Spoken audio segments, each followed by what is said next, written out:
जय Hind friends, Durgesh Yadav study 41 में आपका स्वागत है।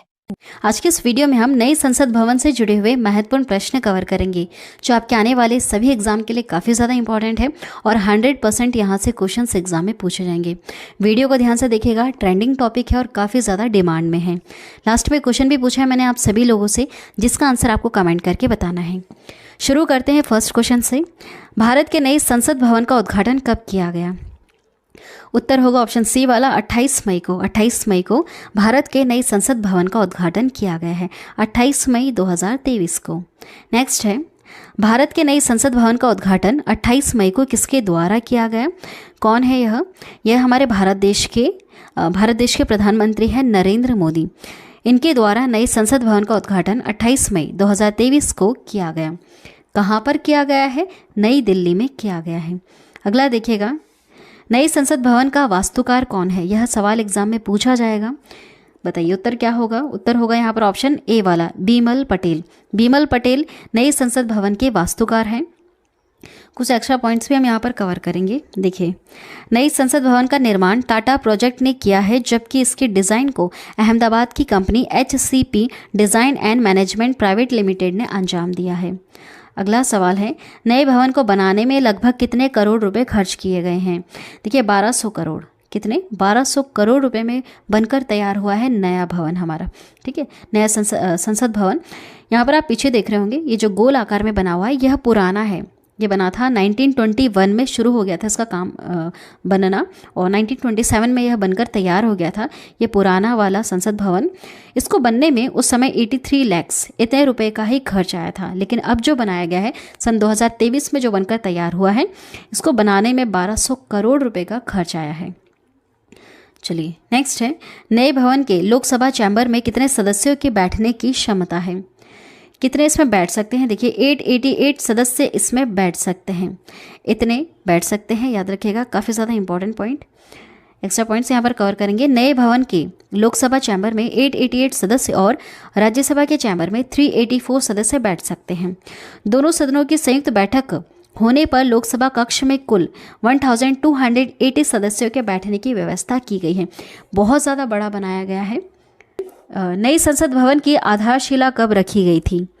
कब रखी गई थी? तो उत्तर होगा ऑप्शन ए वाला, 10 सितंबर 2020 को नई संसद भवन की आधारशिला रखी गई थी। याद रखिएगा, इंपॉर्टेंट है। देखिए एक्स्ट्रा पॉइंट्स, पीएम मोदी ने 10 दिसंबर 2020 को नए भवन की आधारशिला रखी थी और 3 साल से कम समय में यह बनकर तैयार हो गया। ज़्यादा समय नहीं लगा, 3 साल में ही यह बनकर तैयार हो गया था। और जो पहले बनाया गया था, जो पुराना बनाया गया था, उसको बनने में करीबन 5 साल के आसपास का समय लगा था, है ना। ये देखिए, अगर हम वर्ग मीटर की हम बात करें कि कितने एरिया को घेर रहा है, तो 64,500 वर्ग मीटर में फैली ये 4 मंजिला इमारत है, जो किस शेप में बनी है, किस आकार में? त्रिकोणीय आकार की बनी हुई है। ठीक है, यह शेप भी आप याद रखिएगा। जो पुराना है वह गोल आकार में बना है, लेकिन जो अब नया बना है यह 4 मंजिल भी है और त्रिकोणीय आकार में बना हुआ है। चलिए अगला देखिएगा, संसद भवन में कितने प्रवेश द्वार हैं? कितने मुख्य प्रवेश द्वार है इसमें? तो 3 हैं। ठीक है, 3 है। तीनों का वैसे अलग अलग नाम है। देखिए आगे कवर करते हैं। इस इमारत के 3 मुख्य द्वार हैं। एक का नाम है ज्ञान द्वार, दूसरा है शक्ति द्वार और तीसरा है कर्म द्वार, है ना। ज्ञान, शक्ति, कर्म द्वार, ये 3 मुख्य इसके द्वार हैं। इसमें VIP सांसदों और आगंतुकों के लिए अलग अलग प्रवेश द्वार भी बनाए गए हैं। नेक्स्ट क्वेश्चन है, नई संसद में लोकसभा कक्ष की थीम क्या है? जैसे आप यहाँ पर डिज़ाइन देख रहे हैं, लोकसभा कक्ष और राज्यसभा कक्ष दोनों की थीम अलग अलग है। जो लोकसभा कक्ष थीम आपको दिख रही है यहाँ पर, अगर आप ध्यान से देखेंगे तो यह राष्ट्र पक्षी मोर के पंख की तरह आपको डिज़ाइन देखने के लिए मिलेगी। जो हमारे देश का राष्ट्र पक्षी है मोर, उसके ऊपर यह थीम रखी गई है लोकसभा कक्ष की, है ना। चलिए अगला देखिएगा, नई संसद के राज्यसभा कक्ष की थीम क्या है? राज्यसभा की कक्ष की थीम अगर आप देखें ध्यान से, अगर आप देखेंगे तो यह आपको राष्ट्रफूल कमल की तरह दिखेगा। ठीक है, दोनों आपको याद रखना है। लोकसभा कक्ष की थीम क्या है? राष्ट्र पक्षी मोर है, जो ग्रीन कलर में आपको दिख रहा है। और राज्यसभा कक्ष की थीम क्या है? राष्ट्रफूल कमल जैसी है। ठीक है, आपको यहाँ पर पूरा लाइट पिंक इस तरह से कलर देखने के लिए मिलेगा। चलिए नेक्स्ट है, संसद भवन के उद्घाटन के उपलक्ष्य में कितने रुपए का एक विशेष सिक्का सिक्का जारी किया गया, सिक्का भी जारी किया गया है और डाक टिकट भी जारी की गई है, याद रखिएगा। तो सिक्का, कितने रुपए का सिक्का जारी किया गया है? 75 है ना, 75 रुपये का सिक्का जारी किया गया है इसमें, इस उपलक्ष्य पर। स्पेशल कॉइन है। देखिए, प्रधानमंत्री नरेंद्र मोदी ने रविवार 28 मई को नई संसद भवन का उद्घाटन किया। इस अवसर पर 75 रुपये का सिक्का और एक विशेष स्मारक का डाक टिकट भी जारी किया गया। दोनों पॉइंट आपको याद रखना है, काफ़ी ज़्यादा इंपॉर्टेंट है। नेक्स्ट क्वेश्चन है, नई संसद में ऐतिहासिक राजदंड सेंगोल को लोकसभा अध्यक्ष के आसन के समीप स्थापित किया गया। सेंगोल किसका प्रतीक होता है?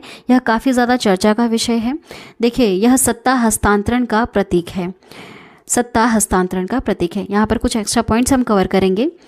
ब्रिटिश शासन से सत्ता हस्तांतरण के प्रतीक ऐतिहासिक सेंगोल को नई संसद भवन में स्थापित किया गया। देश के पहले प्रधानमंत्री जवाहरलाल नेहरू ने अंग्रेजों से सत्ता हस्तांतरण के प्रतीक के तौर पर सेंगोल को लिया था, जो लंबे समय से प्रयागराज के एक संग्रहालय में रखा हुआ था। सेंगोल एक ऐसा राजदंड है जिसे सत्ता पर अधिकार के प्रतीक के रूप में जाना जाता है।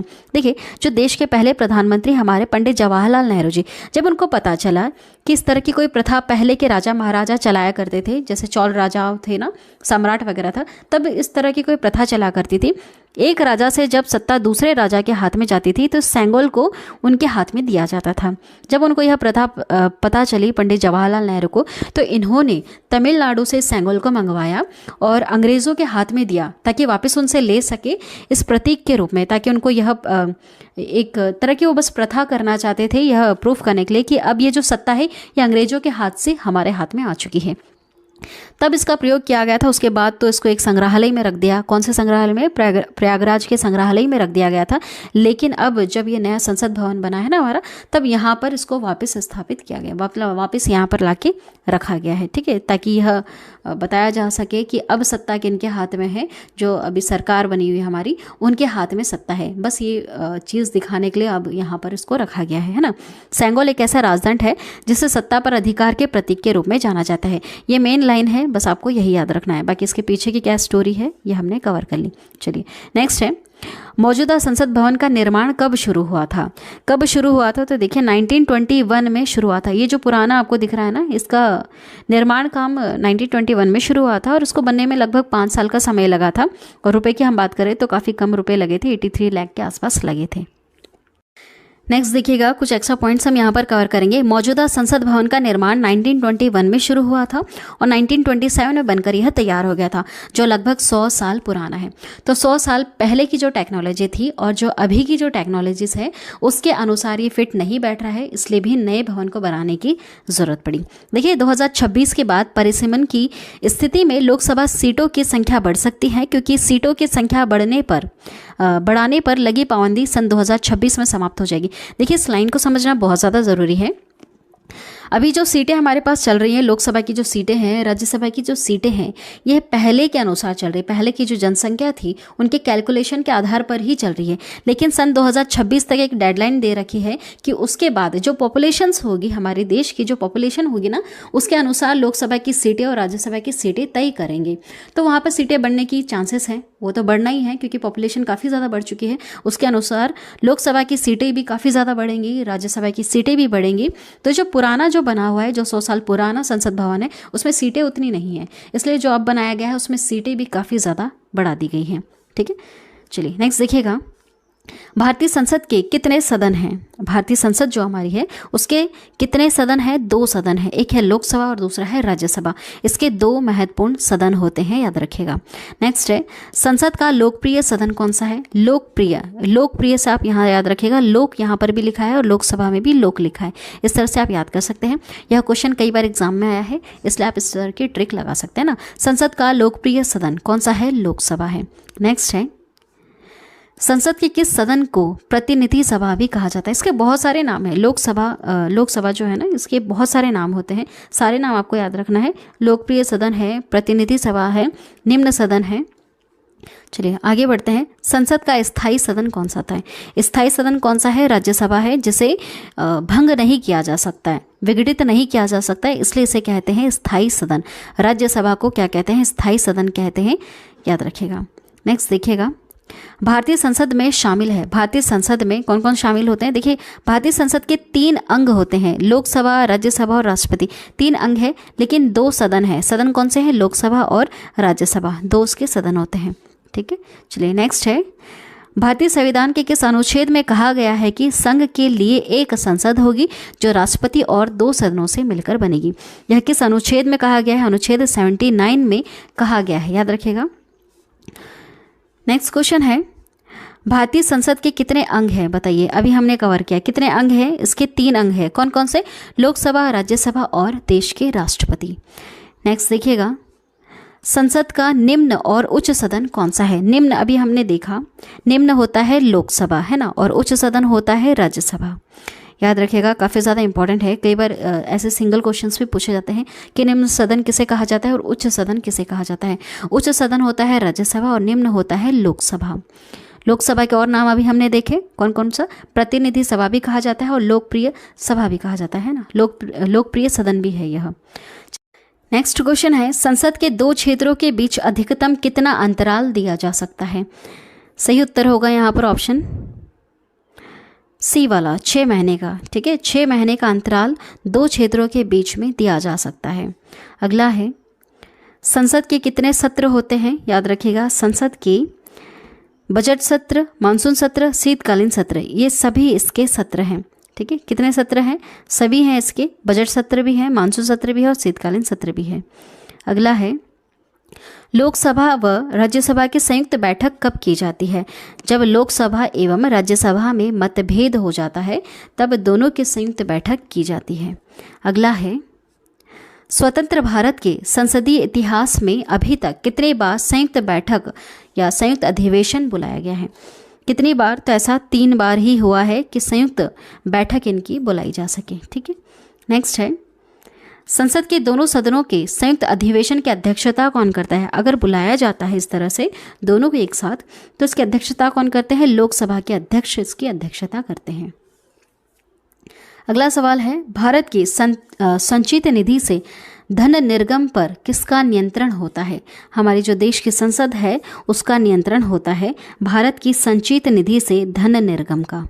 ठीक है, चलिए अगला सवाल देखिएगा जो आप सभी लोगों के लिए है, जिसका उत्तर अभी आपको कमेंट करना है। क्वेश्चन है, निम्नलिखित में से कौन सी एक सबसे बड़ी संसदीय समिति है? इसमें से कौन सी है आपको कमेंट करके बताना है। चलिए आज की वीडियो में इतना ही। जो नया भारतीय संसद बना है उसके बारे में हमने सारे क्वेश्चंस कवर कर लिए जो काफ़ी ज़्यादा इंपॉर्टेंट है और 100% क्वेश्चन यहाँ से पूछे जाएंगे। वीडियो अगर पसंद आई है तो चैनल को भी सब्सक्राइब करना, बेल नोटिफिकेशन आइकन पे ऑल प्रेस ज़रूर कर देना। Thank you.